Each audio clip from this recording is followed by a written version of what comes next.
ओम शांति।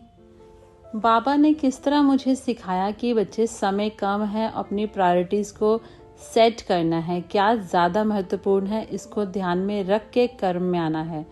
तो ये मुझे एक अनुभव हुआ जो कि पिछले बुधवार का है। बुधवार के दिन मेरी थोड़ी व्यस्तता रहती है, मेरा एक ऑनलाइन काम है तो मुझे उसमें 2-3 घंटे कम से कम जाते हैं, तो मुझे वो करना होता है। तो ऐसे ही पिछले बुधवार मैंने अव्यक्त मुरली क्लास अटेंड नहीं की, जो कि 3 से 4 जूम पे होती है।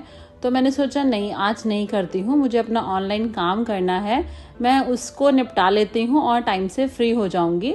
6 बजे तक फ्री हो जाऊँगी, फिर मैं नुमा शाम योग कर लूँगी। तो मैंने ये सोचा और यही सोच के मैंने अव्यक्त मुरली क्लास मिस कर दी और मैं लगी अपने काम को करने।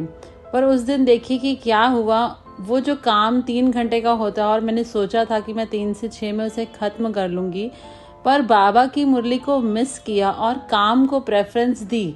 तो वो काम कितने बजे तक हुआ वह मैं आपको बताती हूँ। वह मेरा ऑनलाइन काम दोपहर में ही शुरू होता है, तो मैंने जब 3 बजे इसकी शुरुआत की तो मैंने सोचा मैं लग के से बैठूंगी और 6 बजे तक फ्री हो जाऊंगी। तो जैसे मैंने शुरुआत की और शायद 15% या 20% काम ही किया होगा, तो मेरी बेटी का जो कि बैंगलोर में है उसका कॉल आ गया। तो उसको कुछ प्रॉब्लम्स थी तो वो डिस्कस करने लग गई। तो मैंने सोचा नहीं, बेटी है, उसको कैसे मना करूं कि मुझे पहले काम करना है। तो मैं उसकी प्रॉब्लम को सुनने लगी, उसकी चीज़ों को डिस्कस करने लगी, उसे कुछ समझाने लगी। तो करते करते करते पौना घंटा उससे बात करते करते निकल गया। फिर मैंने फ़ोन रखा, फिर काम शुरू किया। उसके बाद फिर मैंने 15-20 मिनट ही काम किया। तो उसके बाद छोटी बेटी को ट्यूशन छोड़ने का टाइम हो गया, तो उसको ट्यूशन छोड़ने गई, आई, फिर बैठी, आधा घंटा काम किया। तो कुछ ना कुछ एरर्स आते जा रहे थे काम में, काम हो नहीं पा रहा था ठीक से। ऐसे करते करते फिर 1 घंटा हो गया, बेटी को ट्यूशन से वापस लाने का टाइम हो गया। मैं फिर घर से निकली तो मुझे इतना ज़्यादा ट्रैफिक मिला, जो जनरली मुझे 10 मिनट लगते हैं उसको वहाँ से लाने में, मुझे 20-25 मिनट लगे, इतना ट्रैफिक मिला। तो उसमें मेरा बहुत समय चले गया।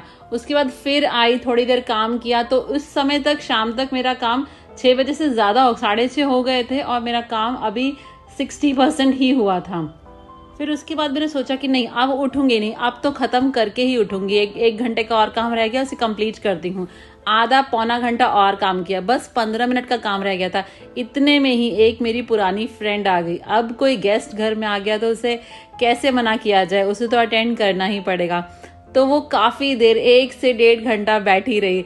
8 बजे से ज़्यादा का समय हो गया और मेरा काम अभी तक पूरा नहीं हुआ था, जो जनरली मुझे 8 बजे तक कंप्लीट करना ही होता है, वो लास्ट टाइम होता है। पर जब मेरी फ्रेंड गई मेरे घर से, तब उसके बाद मैंने अपने काम को कंप्लीट किया और काम को कंप्लीट करते करते मुझे 9 बज गए थे। और तब मैंने रियलाइज़ किया कि मैंने आज क्या किया। मैंने आज मुरली क्लास को मिस किया कि मैं 6 बजे तक अपना काम फिनिश कर दूंगी। तो मेरे साथ क्या हुआ, मैंने बाबा को पीछे रखा अपनी प्रायोरिटी लिस्ट में। बेटी का कॉल आया, उसको मैंने अटेंड किया, उसको मैंने पौना घंटा दिया। उसके बाद फ्रेंड आई, उसको भी मैंने अटेंड किया, उसके लिए मैंने 1-1.5 घंटा निकाला। पर मैंने बाबा की मुरली मिस की, अव्यक्त मुरली जो 3 से 4 होती है जूम पे, उसको मैंने मिस किया कि मैं अपना काम कंप्लीट कर लूँगी। पर उस दिन मेरा काम सबसे ज़्यादा देरी से कंप्लीट हुआ। तो मैंने रियलाइज़ किया कि मैंने कितनी बड़ी गलती की और मैंने सोचा कि मैं काम पहले है और मैंने मुरली क्लास को मिस किया, जिसकी वजह से मेरा वो काम जर्नली जितना टाइम लेता है उससे ज़्यादा समय लग गया उस दिन मैंने।